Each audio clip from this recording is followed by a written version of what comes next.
आज माँ भगवती के चरणों में कोटि कोटि प्रणाम है। माँ भगवती का आशीर्वाद इसी प्रकार से बना रहे और सभी भक्तों का कल्याण होता रहे। जगत का कल्याण करने वाली जगत की जननी माँ शेरा वाली अपने भक्त की रक्षा करने के लिए हर संभव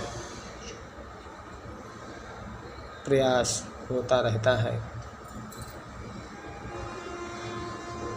माँ के चरणों में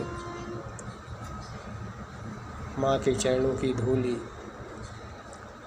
भक्ति के लिए वही एकमात्र आशीर्वाद है। अगर इसी प्रकार से माँ की कृपा बनी रहे तो संसार में जीवन में इंसान को और क्या चाहिए।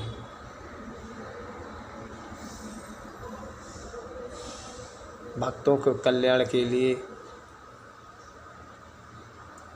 महादेवी जगदम्बा पहाड़ों पे निवास करने वाली माँ भवानी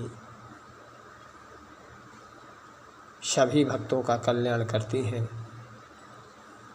और उनका आशीर्वाद ही भक्तों के कल्याण का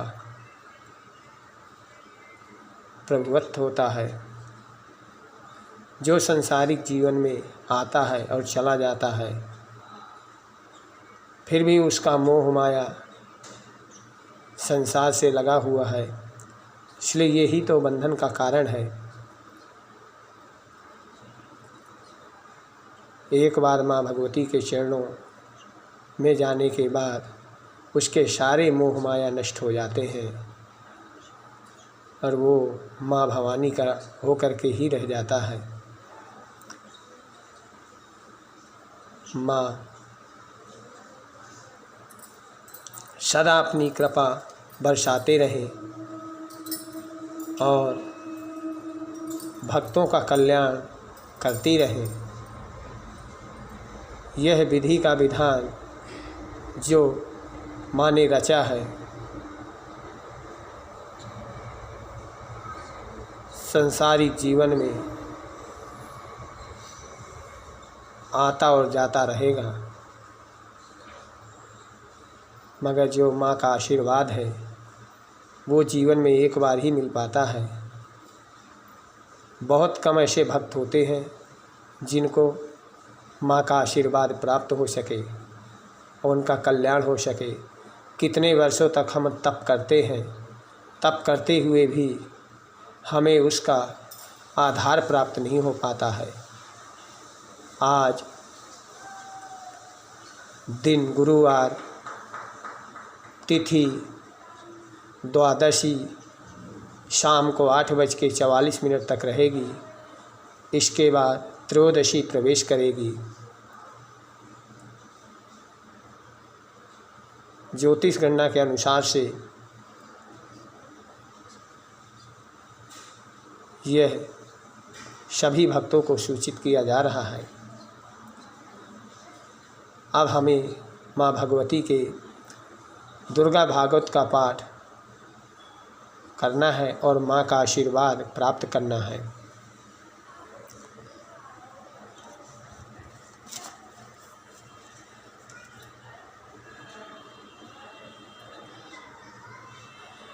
इसी प्रकार से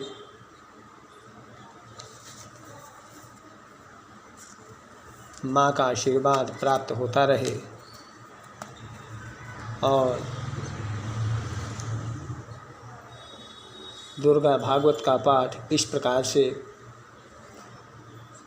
ओम कोशो बलम चापहस्तम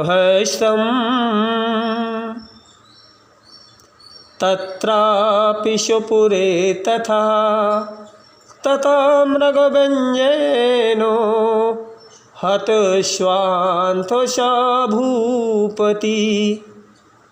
मार्कंडेय जी कहते हैं कि सूरत का प्रभुत्व नष्ट हो चुका था, इसलिए वह वहाँ का जाकर के वन में शिकार खेलने के लिए बहाने घोड़े पर सवार हो वहाँ से अकेले ही एक घने जंगल में चले गए। इस प्रकार से जब मार्कंडेय जी माँ भगवती के दुर्गा पाठ का उच्चारण करते हैं, उसी प्रकार से माँ भगवती अपना आशीर्वाद मार्कंडेय जी को प्राप्त कराती हैं और उनको दर्शन देते हुए माँ भगवती उनका जो शरीर का रोग था उसको वे नष्ट करती हैं और माँ भगवती और भगवान शंकर के आशीर्वाद से उनकी आयु लंबी हो जाती है। बोल सच्चे दरबार की जय हो। जय माता दी।